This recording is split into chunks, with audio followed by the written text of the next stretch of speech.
léegi doo jëli sa revanche. ma ne force la. yow nit bu la nga nekk nit ci benn carrière. yow Modou force la yow Modou départ ndoog benn mbër.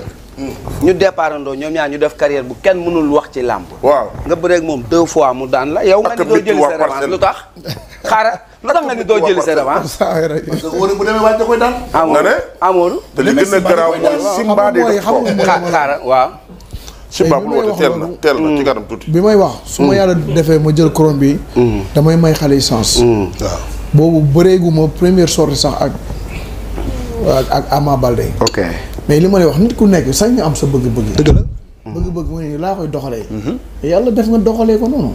Alaaji Biram dafa jël avance su Balla Gaye de ci ginnaaw kii. wallaay ndeysaan insisté ci loolu. bu doon beneen mbër la mu bëri ak moom. du ma la dugg. de quoi il a peur ba ñëw ne waa ji. le vieux li ma lay ruus bëgg. ak Bécaye déglu lii. am naa ngant ci avance bi. am nga ngant ci avance bi. waaw. Aziz Ndiaye daa dugaloon avance. non Alaaji Biram ñu ngi jëloon na avance am te kii xam na dara. avance Balla Gaye numéro 2 la. waaw. kii jugee Makka umra ji daw Safa ak Marwa gañ dawoon. wallaay ñëw ne ko avance su Balla Gaye xaraam delloo ko. lu xew. dama la wax leen de. jërëjëf docteur Chine. lu xew Balla Gaye numéro 2 naan sam. sama xol moo tàng ay. defal xol bu tàng. sama xol dafa tàng xorom tàng na xorom tàng na as bi kay. saa yi mooy rajo. non bu xorom tàng na. ndax bu mu ngi lay lam. sam ak kan ni ñu jëlee sax. Alaaji Alaaji cukkali. posez leen question. non sa kan gi rey lam. wax leen est-ce que à ce rythme là. ñun moom lamb. waaw gis nañ ci suñu bopp. en âme et en conscience est-ce que jàpp nañ ni que Modou Lo mu ngi dundal lamb. non dundalul lamb ci façon bi. nee ko dundalul lamb. sa diggante ak yàlla. ndax lamb ku ci teggi Balla Gaye teggi ci Tapha Tine ma def leen arrangé. teggi ci Eumeu Sène. non non ñun bëriwul du ñooy promoteur. mais un roi qui n'est pas généreux aussi. non li arrangé lamb. ma laaj ko nee na ndax si tu étais extra boo nekkoon stratégie yi nga am léegi ci làmb ji. nee na soo ko amoon ak xam-xam bi nu mu soree nii ndax Balla Gaye dina la daan une deuxième fois. nga toog nii ci tey bu ngeen bëriwaatoon. xalaat boobu bu ngeen bëriwaatoon dina la daan deuxième fois. Modou Lo moom mën Balla Gaye. dama la jàpp naa ne fukki Balla Gaye maa ko mën.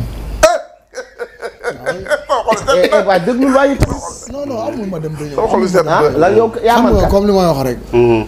lamb lu nekk tolluwaay la. Simba bul woote. am na lamb yu nga xam ne da nga doon bëri ak xol. mais comme li nga wax àdduna ni tolluwaay la nit di nga dem. fenn nga màgg. di nga dem tollu fenn màgg. xëy na su ma doon bëreeg moom ni ma daan bëreeg moom.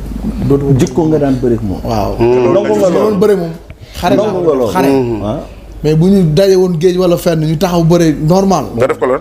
ma daan ko nu ma neexee. Simba ñi ci géej doo ko duma de waaye. ci ku la daan ñaari yoon. Balla Gaye numéro 2 bu ngeen daje woon ci géej yéen ñaar. waaye ma duma ko daan ko. ci ku la daan ay wax mooy yow sax Modou Lo li ngay wax ni dëgg la. mais Modou xam nga tamit ku la daan ñaari yoon. bëgg nekk fi toog ci plateau bii nga toog fi naan maa ko man. benn bi loolu tamit benn bi 15 secondes benn bi 1 minute nangam.